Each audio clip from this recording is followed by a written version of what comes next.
지금 저희가 출애굽기에 어떤 법을 통과하고 있습니다.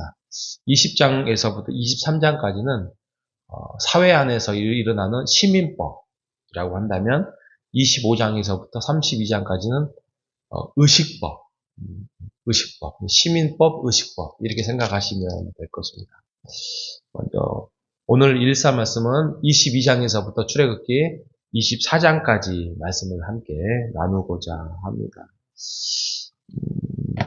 22장의 1절부터 15절까지는 다른 사람에게 피해를 입혔을 때 어떻게 보상을 할 것인지에 대해서 구체적으로 나와 있습니다.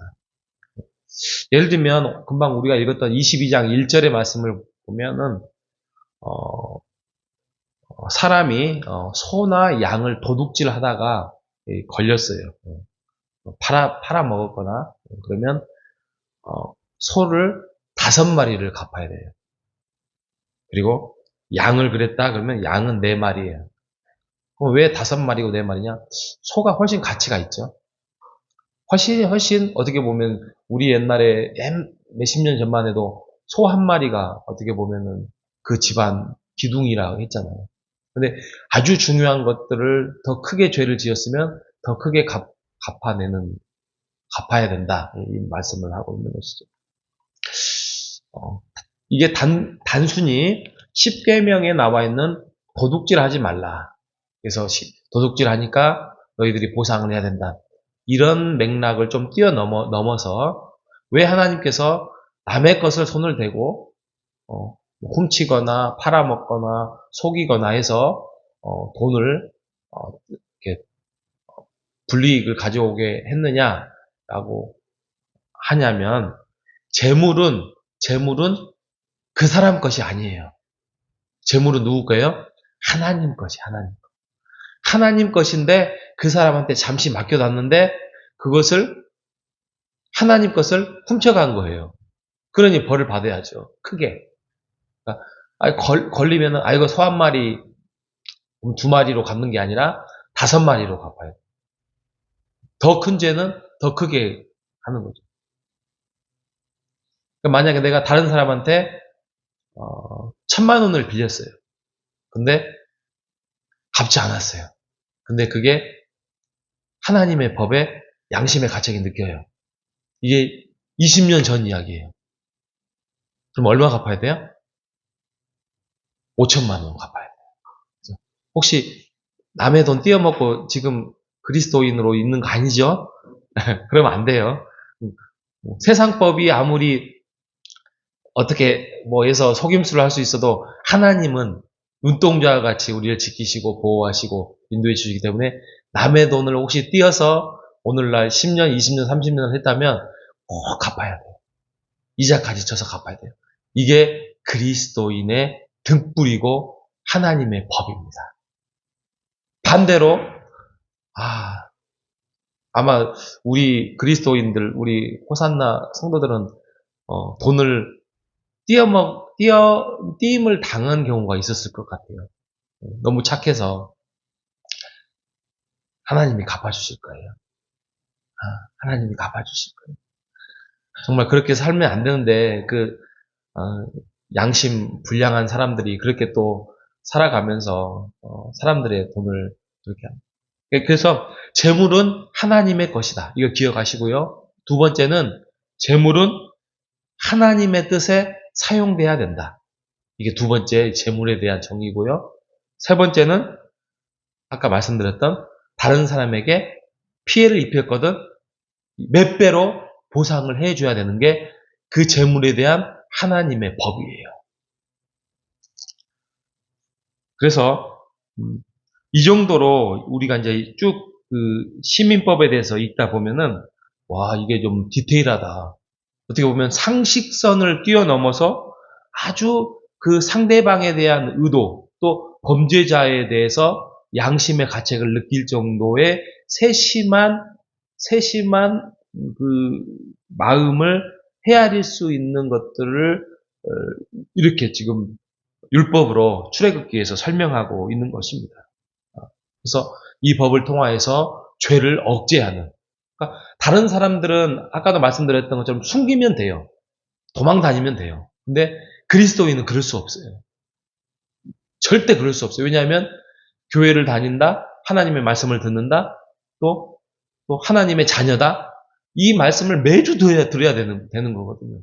그러면 그 양심 때문에 그리스도인으로서 온전하게 설 수 없잖아요.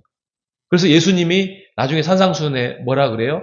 너희들이 만약에 하나님 앞에 제사를 드려왔거든, 예배를 드려왔거든, 만약에 형제 안에 불편한 일이 생기면 그걸 먼저 해결하고 돌아와라.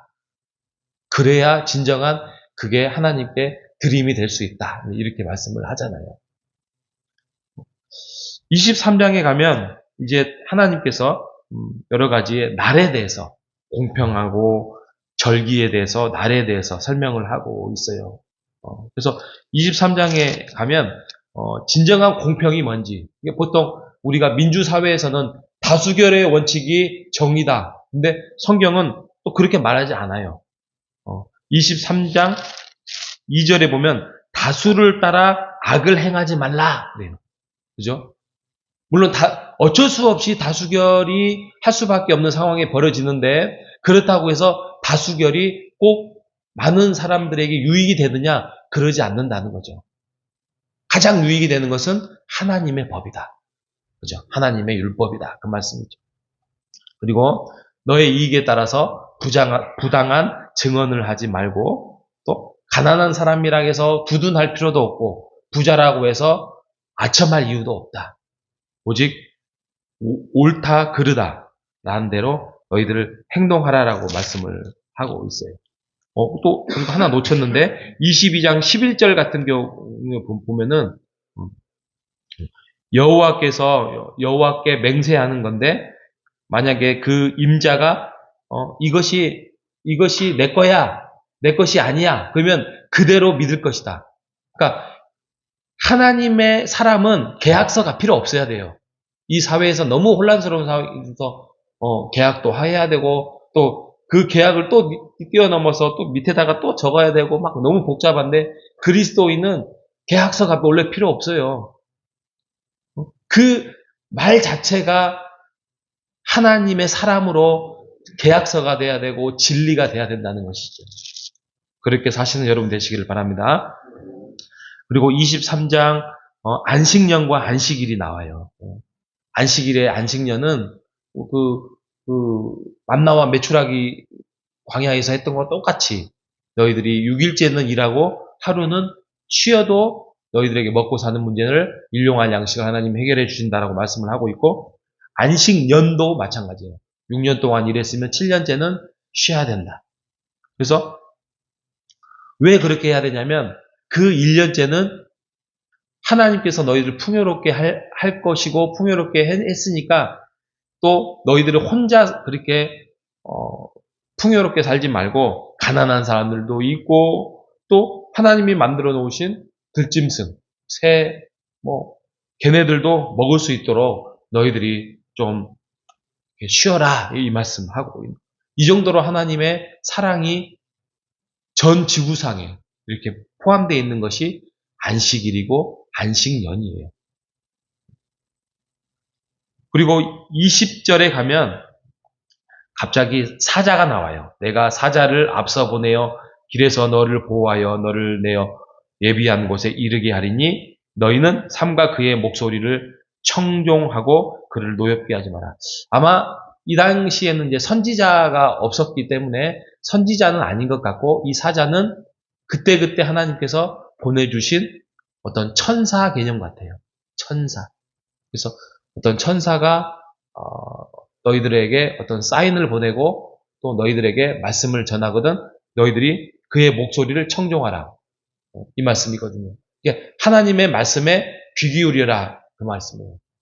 오늘날 우리에게 천사가 누구예요? 뭐예요? 말씀. 그죠?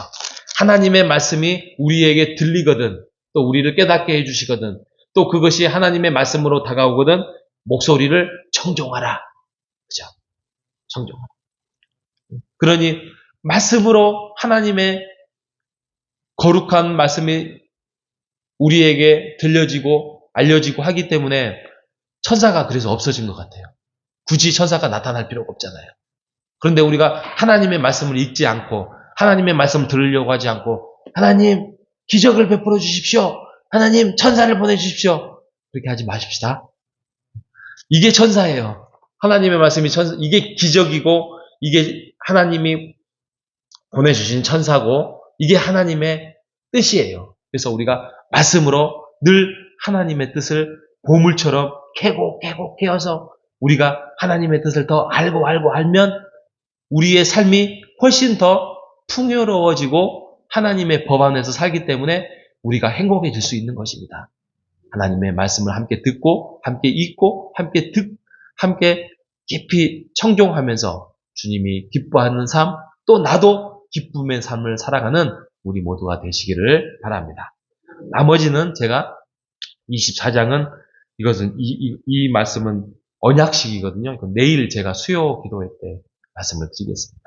자, 우리가 오늘도 하나님 안에서 승리하며 또 24시간을 정말 값어치 있게 쓰였을 때 하나님이 기뻐하시게 살아가는 우리 모두 되시기를 주님의 이름으로 축복합니다.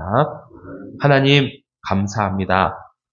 출애굽기의 말씀을 통하여서 어쩌면 이게 율법이어서 지루하고 재미없을 수도 있지만 또 이 안에 말씀의 정신을 살펴보면 하나님의 숨소리가 들려지는 것처럼 하나님의 사랑과 또 하나님의 세심한 배려가 들려있는 것처럼 우리에게 다가옵니다. 하나님, 우리 또한 하나님과 함께 가까이 하는 삶을 살아가게 하여 주시옵소서. 천사를 기대하거나 또 어떠한 기적을 기대하는 것이 아니라 우리에게 기적으로 천사로 다가오고 있는 이 하나님의 말씀의 신비를 우리가 읽어서 하나님의 뜻과 하나님과 동행하는 삶을 살아갈 수 있도록 인도하여 주시옵소서.